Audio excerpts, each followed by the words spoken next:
एक गांव में दो दोस्त रहते थे, पाब्लो और ब्रूनो। दोनों बहुत बड़े बड़े सपने देखते थे और उस गांव के सबसे अमीर आदमी बनना चाहते थे। उन्हें बस एक मौके की तलाश थी अमीर बनने के लिए, और एक दिन उन्हें वो मौका मिल भी गया। उस गांव को दो लोगों की जरूरत थी जो पास की नदी से पानी भरकर ला सके। ये काम पाब्लो और ब्रूनो को दिया गया। गांव वाले उन्हें एक बकेट पानी के लिए एक पेनी पे करते थे। ब्रूनो को लगता था कि मेरे अमीर बनने का सपना पूरा होने वाला है, लेकिन पाब्लो अभी भी थोड़ा कंफ्यूज था। वो उन हेवी बकेट्स को उठाने की वजह से पाब्लो के हाथ बहुत दर्द करने लगे थे। इसलिए पाब्लो पानी भरने के अलग अलग तरीके सोचने लगा और उसे एक बहुत ही अच्छा आइडिया आया। उसने ब्रूनो से कहा, मेरे पास एक आइडिया है, ये हर रोज बकेट उठाने से अच्छा है हम नदी से अपने गांव तक एक पाइपलाइन डाल दे, जिससे ये बकेट भरने की झंझट ही ना रहे। लेकिन ब्रूनो को इस आइडिया में कोई दिलचस्पी नहीं थी, क्योंकि उसे काम करने के तुरंत पैसे जो मिलने लगे थे। इसलिए उसने पाब्लो को इग्नोर किया और ज्यादा पैसे कमाने के लिए वो ज्यादा बकेट लाने लगा। लेकिन पाब्लो ने अपने प्लान पर धीरे धीरे काम करना शुरू कर दिया। वो आधे दिन बकेट भरता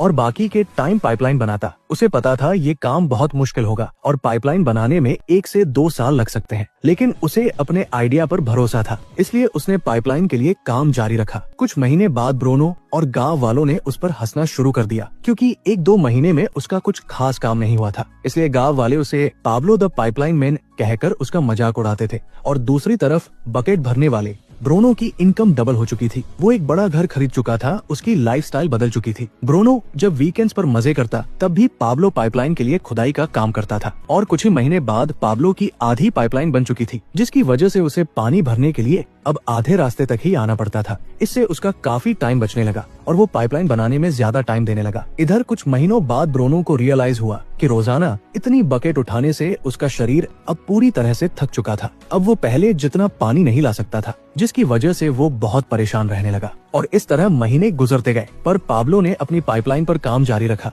और देखते ही देखते कुछ ही साल में पाब्लो ने पाइपलाइन कंप्लीट कर ली। अब वो बकेट उठाने की जगह पाइपलाइन से गांव वालों को 24 घंटे 7 दिन फ्रेश पानी देता था, जिससे पाब्लो पहले से बहुत ज्यादा कमाने लगा था। अब सिचुएशन ऐसी हो गई थी कि अगर पाब्लो काम नहीं भी करता, यानी अगर वो सो रहा हो, पार्टी कर रहा हो या कहीं घूम फिर रहा हो, तब भी वो पैसे कमाता था। दूसरी तरफ पाब्लो की पाइपलाइन की वजह से ब्रूनो द बकेट मैन बेरोजगार हो चुका था, क्योंकि गांव वालों को जब चाहे तब और जितना चाहे उतना पानी पाब्लो की पाइपलाइन से मिल जाता था। अब दोस्तों जरा रुकिए और सोचिए कि क्या आप एक बकेट कैरियर हैं या एक पाइपलाइन बिल्डर? क्या आपको पैसे कमाने के लिए ब्रूनो द बकेट मैन की तरह हर दिन काम पर जाना पड़ता है, या पाब्लो द पाइपलाइन मैन की तरह कुछ टाइम के लिए बहुत मेहनत से काम करना पसंद करोगे, जिससे जब आप सो रहे हो तब भी आपको पैसे मिलते रहे?